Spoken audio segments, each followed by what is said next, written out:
Good morning बच्चों। आज 12वीं के अर्थशास्त्र में हम देखेंगे आय का चक्रीय प्रवाह। आय का चक्रीय प्रवाह, जो हमारे पास आय होता है, जो रुपए पैसा होता है, किस प्रकार से हमारे पास आता है और वो कैसे जाता है, कहाँ कहाँ घूमता है, वो होता है चक्रीय प्रवाह। रुपए पैसा जो भी हमारे पास आता है वो हमारे पास जमा नहीं रहता, हमारे पास इकट्ठा नहीं रहता। हम जहाँ हमारे पास पैसा आया हम खरीदारी करने जाते हैं। एक के पास गए, वो खरीदारी दूसरे के पास करता है, दूसरा तीसरे के पास करता है, तीसरा चौथे के पास करता है। कुल मिला के ये चक्र के अनुसार ये चलते रहता है, घूमते रहता है, किसी के पास स्थायी नहीं रहता। उसी को कहेंगे आय का चक्रीय प्रवाह। हम उसी में देखे हैं इसके पहले कि बंद अर्थव्यवस्था में आय का चक्रीय प्रवाह और खुली अर्थव्यवस्था में आय का चक्रीय प्रवाह। बंद अर्थव्यवस्था में आय का चक्रीय प्रवाह, हमारी अर्थव्यवस्था जो होती है, अगर हमारा देश जो है अपने देश के अंतर्गत ही व्यापार करें, किसी और से लेना देना ना रहे, दूसरे देशों से ना वो आयात करता है, ना निर्यात करता है, ना ऋण लेता है, ना देता है, तो वो क्या होता है, देश के अंतर्गत बंद के रह जाता है। वो होता है बंद अर्थव्यवस्था। उसे किसी दूसरे देशों से कोई लेना देना नहीं रहता। वो सिर्फ वहाँ का आय का चक्रीय प्रवाह देश के अंतर्गत ही चलते रहता है। वहीं के परिवार है, वहीं के साख है और वहीं जो पूंजी निर्माण है वो वहीं वहीं घूमते रहता है। परंतु थोड़ा सा अंतर खुली अर्थव्यवस्था में होता है। बंद अर्थव्यवस्था से सीधा उल्टा होता है खुली अर्थव्यवस्था। खुली अर्थव्यवस्था में जो है हमारा व्यापार जो है विदेशों के साथ होता है। हम वहां से आयात करते हैं, निर्यात करते हैं और वहां से ऋण भी ले सकते हैं, ऋण दे भी सकते हैं। तो ये होता है खुली अर्थव्यवस्था। बंद अर्थव्यवस्था में हमें किसी से कोई मतलब नहीं रहता, पूरा व्यापार का जो काम है देश के अंतर्गत होता है। परंतु खुली हुई अर्थव्यवस्था में हम व्यापार दूसरे देशों के साथ, विश्व के अनेक देशों के साथ कर सकते हैं। वहां से हम कोई भी सामान मंगा सकते हैं, अपना सामान बेच सकते हैं, ऋण ले सकते हैं और ऋण दे भी सकते हैं। उसमें चक्रीय प्रवाह का एक और पॉइंट बढ़ जाता है, विश्व के साथ हमारा आय व्यय लेखा जोखा, जो हम दूसरे देशों में भेजते हैं सामान को और वहां से लाते हैं, तो उसमें भी चक्रीय प्रवाह चलते रहता है। क्योंकि वहां हम दूसरे देश से मंगा रहे हैं तो भेज भी रहे हैं, दूसरे देश को दे रहे हैं तो ले भी रहे हैं। तो ये हो गया चक्रीय प्रवाह बंद अर्थव्यवस्था में और खुली अर्थव्यवस्था में किस प्रकार से होता है। अब देखते हैं मुद्रा प्रसार और आय का चक्रीय प्रवाह। मुद्रा प्रसार और आय का चक्रीय प्रवाह। मुद्रा प्रसार में कहा गया है कि मुद्रा का प्रसार जिस प्रकार से होता है उसी के अनुसार उसका चक्रीय प्रवाह होता है। मुद्रा का अगर प्रसार अधिक हो तो इसमें आय का चक्रीय प्रवाह कैसे होता है। मुद्रा का प्रसार अगर अधिक मात्रा में होता है तो लोगों का जो क्रय शक्ति है वो बढ़ जाता है। क्योंकि मुद्रा बढ़ रहा है तो मुद्रा की कीमत कम हो जाती है और सामानों का जो कीमत है वो बढ़ जाता है। आय व्यय जो रोजगार है वो भी बढ़ जाता है, लोगों की क्रय शक्ति भी बढ़ जाती है। और इसमें चक्रीय प्रवाह किस प्रकार से होता है देखोगे, उपभोक्ता की इकाई में देखोगे, आय में तेजी से वृद्धि, उपभोग में वृद्धि, आय में वृद्धि होगा तो जाहिर सी बात है लोग ज्यादा वस्तु खरीदेंगे, ज्यादा उपभोग करेंगे। विनियोग वस्तु का बाजार, उत्पादन की इकाई, उत्पादन भी अधिक मात्रा में होगा, रोजगार बढ़ेगा, उत्पादन अधिक, विनियोग अधिक होगा, उत्पादन अधिक होगा, उत्पादन अधिक होगा तो उत्पादन अधिक होगा तो लोगों को रोजगार भी अधिक मिलेगा। रोजगार मिलने से उनका आय बढ़ जाता है, आय बढ़ने से उनकी क्रय शक्ति बढ़ जाती है और क्रय शक्ति बढ़ने से जो है वस्तुओं के उत्पादन बढ़ जाता है। जाहिर सी बात है हम मांग करेंगे तो उत्पादन बढ़ाएंगे, उत्पादन बढ़ जाती है तो ये रहता है चक्रीय प्रवाह। उपभोक्ता के पास पैसा आएगा तो क्रय शक्ति बढ़ेगा, उपभोग अधिक करेंगे, विनियोग अधिक होगा और फिर वस्तुओं को अधिक मात्रा में बनाएंगे, लोगों को रोजगार मिलेगा और इसी प्रकार मुद्रा जो बढ़ जाती है, मुद्रा का प्रसार अधिक हो जाता है तो मुद्रा की कीमत कम हो जाती है और बाकी जो है हमारे आय बढ़ जाते हैं और रोजगार बढ़ जाते हैं और क्रय शक्ति बढ़ जाती है, उपभोग बढ़ जाते हैं और मुद्रा का मूल्य कम हो जाता है और उत्पादन भी अधिक करने लगते हैं। क्योंकि हमारे पास पैसा है, साधन है, सब कुछ है, मुद्रा का कीमत उसमें कम हो जाता है। तो ये रहा मुद्रा प्रसार और आय का चक्रीय प्रवाह। अब उसी को देखते हैं। उसके बाद साम्य की स्थिति में चक्रीय प्रवाह। साम्य की स्थिति ये होगा मुद्रा का प्रसार, मुद्रा का अधिक मात्रा में प्रसार होने से क्या स्थिति आती है, साम्य की स्थिति में, ना अधिक प्रसार ना संकुचन। तो इस स्थिति में जो है साम्य की स्थिति रहती है, ना हमें किसी प्रकार की कोई परेशानी नहीं होती है, ना हमारे क्रय शक्ति उतना अधिक नहीं बढ़ता, ना हमें हमारा उत्पादन उतना अधिक बढ़ता, ना रोजगार, मतलब ये साम्य रहता है। जितना हमको चाहिए वैसी जो हमारी अर्थव्यवस्था को ज्यादा जरूरी है, जैसा होना चाहिए वो स्थिति आती है। तो ये चक्रीय प्रवाह, उसमें ना मुद्रा का मूल्य कम होता है ना अधिक होता है, इसमें साम्य बना हुआ रहता है। अर्थव्यवस्था में ज्यादा उतार चढ़ाव नहीं होता है और ना हमको ज्यादा रोजगार ना कम, हमकी क्रय शक्ति भी बहुत कम नहीं होती, सामान्य रहती है। तो ये स्थिति उस समय ज्यादा परिवर्तन नहीं होता। 9वां में देखेंगे मुद्रा संकुचन और आय का चक्रीय प्रवाह। मुद्रा संकुचन, मुद्रा प्रसार से उल्टा है मुद्रा का संकुचन। मुद्रा प्रसार में साम्य की स्थिति देखें, फिर मुद्रा संकुचन और आय का चक्रीय प्रवाह। तो मुद्रा प्रसार और मुद्रा संकुचन, मुद्रा प्रसार में मुद्रा का प्रसार बढ़ जाता है, मुद्रास्फीति की स्थिति आ जाती है, मुद्रा में मूल्य कम हो जाता है, जबकि मुद्रा संकुचन में मुद्रा जो है कम हो जाता है, संकुचित हो जाता है और इसमें मुद्रा की कीमत बढ़ जाती है। इसमें मुद्रा की कीमत बढ़ जाती है और जो आय का हमारे साधन है वो कम हो जाते हैं, रोजगार के साधन कम हो जाते हैं और जो हमारे उपभोक्ता की क्रय शक्ति कम हो जाती है, उनकी आय कम हो जाती है, जो पूंजी निर्माण की दर है वो कम हो जाते हैं। तो ये जस्ट इसका उल्टा हो जाता है। तो मुद्रा संकुचन में हम देखेंगे कि आय का चक्रीय प्रवाह कैसे होता है। तो उत्पादन साधनों के बाजार, परिवार की आय में कमी, व्यय में कमी, वस्तुओं की बिक्री में कमी, उत्पादन में कमी, व्यक्तिगत आय में कमी, उपभोक्ता की मांग में कमी, वस्तु की उत्पादकता में कमी और फर्मों की आय में और अधिक कमी।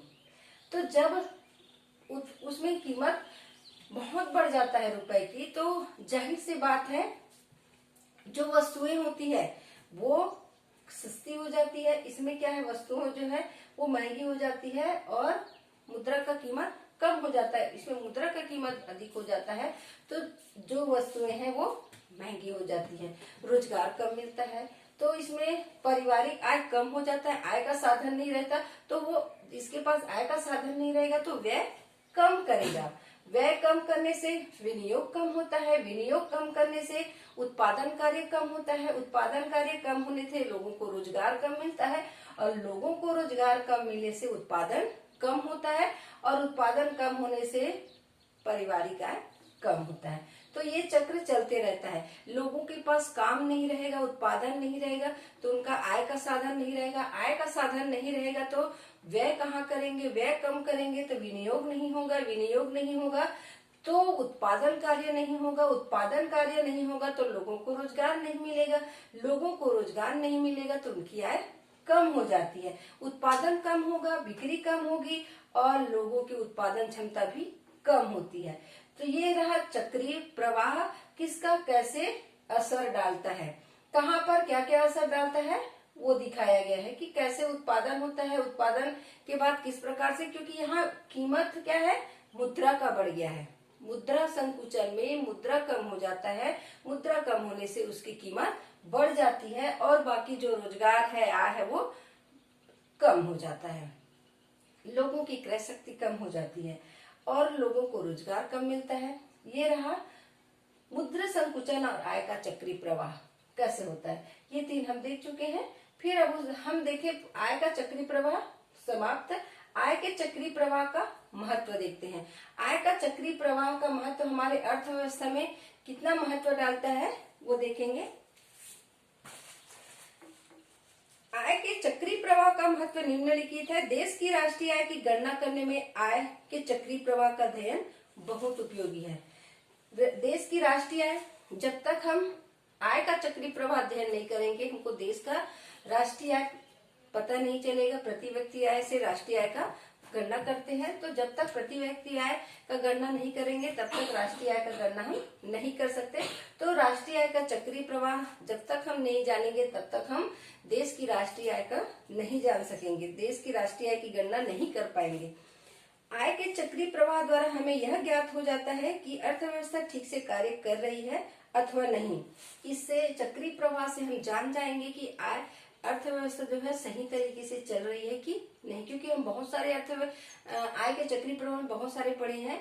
उससे हमें पता चलता है कि लोगों का आय क्या है, क्रय शक्ति क्या है, उनके साख क्या है, उनके विनियोग क्या है और खुली अर्थव्यवस्था क्या है, बंद अर्थव्यवस्था क्या है। इससे हमको पता चल जाता है कि लोगों की क्रय शक्ति कैसी है, क्या उनकी स्थिति है, लोगों की आय क्या है और उनकी स्थिति कैसी है। आय से ही हम प्रति व्यक्ति आय से ही राष्ट्रीय आय की गणना करते हैं। तो लोगों के पास पैसा रहेगा, आय का साधन रहेगा, तभी वो क्रय करेगा, तभी विनियोग करेगा, बचत करेगा। विनियोग का पैसा उद्योग में जाएगा, उद्योग फिर उत्पादन बढ़ाएगा, उत्पादन बढ़ाने से हमारे जो स्थिति है उसमें सुधार आएगा। आय का चक्रीय प्रवाह अर्थव्यवस्था में बचत तथा विनियोग में समानता लाने वाले मौद्रिक नीति के महत्व को भी स्पष्ट करती है। हमको आय के चक्रीय प्रवाह में पता चलता है कि हम विनियोग कितना कर रहे हैं, हम बचत कितना कर रहे हैं, क्योंकि पैसा आएगा तभी बचत करेंगे, नहीं तो हमको खाने पूर्ति करने में भी निकल जाता है। तो उनसे भी हमको पता चलता है। आय के चक्रीय प्रवाहों के अध्ययन के द्वारा अर्थव्यवस्था में संतुलन बनाए रखने की दृष्टि से राजकोषीय नीति का महत्व स्पष्ट हो जाता है। संतुलन बनाए रखने के लिए कैसे हम संतुलन बना के रखते हैं, तो आय के चक्रीय प्रवाह में हमको संतुलन कैसे बनाना है इनकी भी जानकारी हमको मिल जाती है कि हम आय के चक्रीय प्रवाह में सभी स्पष्ट हो गए हैं कि कहाँ कैसे होता है। तो इससे हमको समझ में आ जाता है कि हम इसको संतुलन कैसे करें, समस्या क्या है, समस्या का निपटारा हम कैसे करेंगे, ये हमको जानकारी दे देता है। आय के चक्रीय प्रवाह द्वारा असंतुलन के कारणों तथा उनको दूर करने के उपायों का भी अध्ययन किया जा सकता है। इसमें हम जान गए हैं कारण क्या है, तो उन कारण को दूर करने के उपाय भी निकाला जा सकता है। आय के चक्रीय प्रवाह तथा इससे प्रभावित करने वाले तत्वों को ध्यान में रखकर प्रोफेसर केन्स ने आय के रोजगार का सिद्धांत प्रतिपादित किया है। यह समष्टि अर्थशास्त्र का प्रमुख अंग है। आय के चक्रीय प्रवाहों के अध्ययन से यह ज्ञात होता है कि राष्ट्रीय आय में से आयात रिवाज, क्योंकि आयातों का भुगतान अन्य देशों की आयातों को कम करने के लिए सरकार निर्यात प्रोत्साहन की नीति अपनाती है। तो इसी के अनुसार जैसे हम देखे हैं खुली अर्थव्यवस्था में है किस प्रकार से हम आयात निर्यात करते हैं, तो उसी को कहा गया है कि हम आय के चक्रीय प्रवाह द्वारा हम अर्थव्यवस्था की स्थिति को जान जाते हैं और हम देखते हैं कि हमारे देश की स्थिति कैसी है। तो हम ज्यादातर अगर आयात कर रहे हैं तो उसको कम कैसे किया जाए, हम ज्यादा धन विदेशों को दे रहे हैं, सामान मंगाकर हम बहुत सारा पूंजी हम विदेशों को दे रहे हैं, क्योंकि वहां से सामान खरीद रहे हैं, खरीदेंगे तो उसका पैसा हमको देना पड़ेगा। तो उस समस्या से निपटने के लिए हम क्या क्या कर सकते हैं, उस वस्तुओं का उत्पादन अगर हम अपने देश में कर सकते हैं, इस समस्या का निराकरण हम कर सकते हैं कि जो वस्तु हम विदेशों से मंगा रहे हैं, इतना पूंजी खर्च कर रहे हैं, अगर वही उत्पादन हम देश में कर सकते हैं, अपने देश में उत्पादन कर सकते हैं, तो बहुत सारे जो पूंजी खर्च होता है उसकी बचत हम कर सकते हैं। कम वस्तु मंगाएं ताकि हम उत्पादन में उसको लगा सकें। आय के चक्रीय प्रवाह से यह ज्ञात होता है कि उत्पादन बराबर आय बराबर व्यय, यह समानता राष्ट्रीय आय के मापन की नीतियों का आधार है। जो उत्पादन है, आय है और व्यय है वो बराबर रहे, उत्पादन कर रहे हैं, आय है, व्यय है, वो बराबर रहे, ये समानता राष्ट्रीय आय के मापन की नीतियों का आधार है। इसी के अनुसार हमको पता चलता है कि आय की जो चक्रीय प्रवाह है किस प्रकार कहाँ कैसे चक्र चलता है। उसके बाद हम इसका अध्ययन कर लेने के बाद हमको जानकारी हो जाता है कि हमारे देश की स्थिति कैसी है, हमारे देश की स्थिति कैसी है, समस्या क्या क्या है। तो उसको जानने के बाद हमको उस समस्या से निपटारा करने का उसको हमको जानकारी मिल जाती है कि कहाँ कहाँ हमको यहाँ पर सुधार लाना है, क्या समस्या है, समस्या का सुधार कैसे करना है। तो ये आय के चक्रीय प्रवाह का महत्व था। तो अब हम आय के चक्रीय प्रवाह का पूरा पढ़ चुके हैं, आगे देखेंगे।